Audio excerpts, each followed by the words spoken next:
এই বন্ধুসকল, আমাৰ ঘৰত আজি খাবলৈ একোৱেই নাই, মাত্ৰ এটা বেঙেনা আৰু কবি।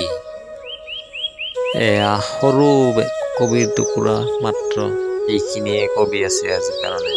আৰু আজি খাবলৈ মাত্ৰ এটা বেঙেনা আছে। এয়া ওলালো যাবলৈ, কেইটাক ৰখি আছো। এদিন কাম নকৰিলে ঘৰত খাবলৈ একো নাথাকে। এয়া ওলালো কামলৈ বুলি বন্ধুসকল। সন্ধিয়া অলপ বজাৰ কৰি আনিব, টকা পাওঁ নে নাপাওঁ। এয়া মোৰ পিছফালে বহি থকা জন হৈছে বাহে এটা। আমাৰ বাহে এটা। আমি যাই আছো, এয়া ঘৰৰ পৰা বহুত দূৰলৈ যাব লাগে। ফাগুনৰ বতৰ, এয়া চাওক চাৰিওফালে সেউজীয়া এৰি ধান। এয়া আছো আমি কাম কৰি, কেইটামান টকাৰ কাৰণে দিনটোত যে কিমান কষ্ট কৰিবলগীয়া হয়। দিনটোত দুখে ভাগৰে কষ্ট কৰি কেইটামান টকাৰ কাৰণে আনৰ ঘৰত গালি লাঠি খাই কাম কৰিবলগীয়া হয়। এয়া আমাৰ কিৰণ দা কিমান কষ্ট যে কৰি আছে কেইটামান টকাৰ কাৰণে। কিন্তু এনেকৈ কামত কষ্ট হ'লেও এটাই ভাল লাগে, দিনটোত হাঁহি ফূৰ্তি, কাৰো লগত বেয়া কথা কোৱা নহয়, সকলোৰে লগতে মিলা প্ৰীতি। কাৰোবাক বেয়া কথা কোৱা মনত নাহে।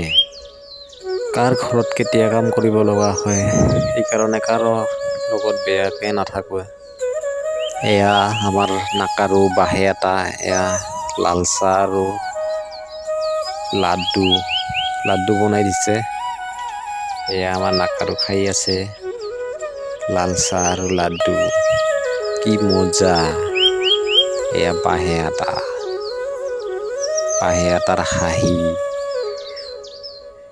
এয়া আমাৰ কিৰণ দা, আৰু এয়া মই কাম কৰি আছো। এয়া ৱাল প্লাষ্টাৰ হৈ আছে, লাহে লাহে দুপৰীয়া হ'ল, ভোক লাগিছে। এয়া আমি নাৰিকল খাই আছো, কিৰণ আৰু মই। কামৰ মাজত যদি আমি কিবা বস্তু দেখা পাওঁ, মালিকক সোধা সুধিৰ নিয়ম নাই আৰু ডাইৰেক্ট খাওঁ। কাৰণ ভোকত থাকিলে আৰু কিবাৰিলেও ভয় নাই, আৰু মাত্ৰ পেটটো ভৰিব লাগে। নাৰিকলৰ গছজোপা, আৰু এয়া কিৰণ দা খাই আছে, আৰু এয়া কিৰণ দা মছলা চপাই আছে, নতুনকে শিকি আছে। ৱালখন লাহে লাহে তললৈ নামি আহিল। এয়া কিৰণ দা আমাৰ শিকি আছে।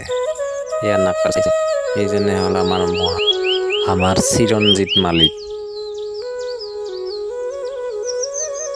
এয়া চোৱা, এতিয়া লাহে লাহে ৱালখন হৈ গ'ল।